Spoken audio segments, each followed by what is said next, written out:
Today we're showing you a 2014 John Deere 3032E tractor. It's a four-wheel drive tractor with a John Deere D160 front-end loader.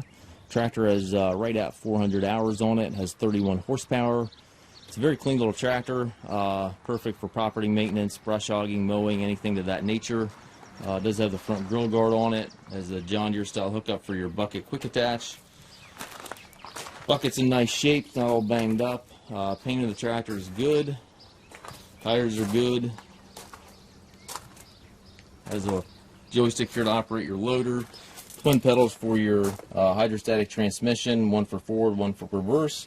You also have a high-low range for your hydrostatic transmission located there to the left of the seat. 3-point hitch. It does have the Drawbar Kit. 540 PTO is there. Top link is there. It's got the rollover bar on it. We're looking for a tractor for property maintenance, brush hogging, mowing, anything to that nature. This is a really nice fit. Very easy to operate, easy to learn how to drive if you're not familiar with the tractor.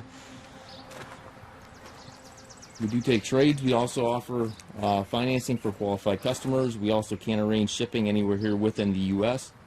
If you have any questions regarding this tractor, please contact us at masttractor.com.